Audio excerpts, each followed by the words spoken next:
this is everything just went off the rails for this to happen. But we're gonna give my man the Iggy MVP. All right, we're gonna give Lou Dort the Iggy MVP. All right, we moving on to there. We moving on from that. We not even gonna play that game. So is Pascal Siakam? Nope. I am not entertaining that nonsense. Nope. We are moving the hell off of that. Lou Dort will not have a stint on this show. So is Pascal Siakam the real MVP of Indy, or is it Hallie? I'm going on record and saying, hey, it's Hallie. It ain't no ifs, ands, buts to it. Siakam, he can score. And his averages, they run up there. He had 3 30-point games, and he had 3 games in the teens. He was giving you, again, that boom or bust.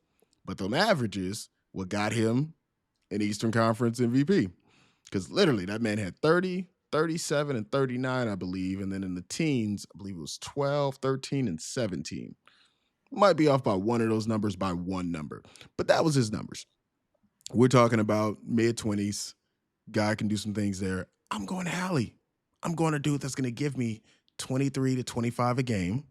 Going to give me 7 assists, 6 to 7 rebounds, and command that you have to respect it. And when the game's on the line, a man that can make those shots and did, even though he called for the choke a little bit too early because it was only a tie.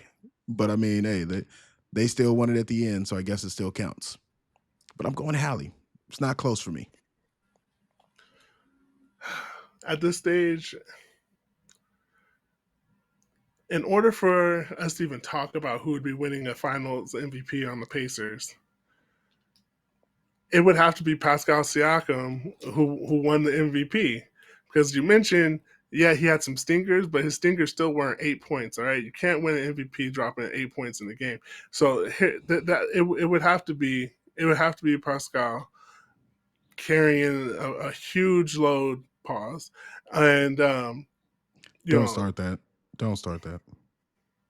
What? I'm just saying he would have just as he was consistently delivering in the conference finals, he would have to consistently deliver as well as, he's not I'm not gonna say like a traffic cone on defense, but he would have to, do some good work protecting around the paint, which, I mean, they have Miles Turner to help him out with, but there'd be some of that also gets added in there. And him stepping up in certain spots, in certain critical moments, it would require for him to be the one to get them over the top in certain spots. I'm talking about like game tied at tied with 3 minutes to go, and he goes off for 8 of the next 10 points, type of thing.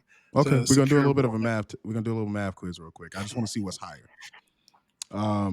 31 or 17? Which one's higher? Are we talking golf scores? 31 or 17? Which number is 31? Higher? 31. Okay. Got it. 14 or 39? Which number is higher? 39. 20 or 17? Which number is higher? 20. 32 or 30? Which number is higher? Oh my God! All right, tell me what come on. We almost there. 32. The bigger number. I didn't hear 32. Jesus. Okay. 8 or 15? Which number is higher? We'll go with the 8 with the or smooth. 15? We'll go with the Joker. 15. Okay. 21 or 31? Which one's higher? Oh my God! We'll go with the Raheem Mostert. 31. So in the Eastern Conference Finals, 3 games, Haliburton had more points than Siakam. 3 games, Siakam had more than Haliburton. The game where Hallie put up 8, Siakam put up 15. When Siakam put up 17, Haliburton's putting up 31. Like, I understand. I'm just not going for that Hallie disrespect.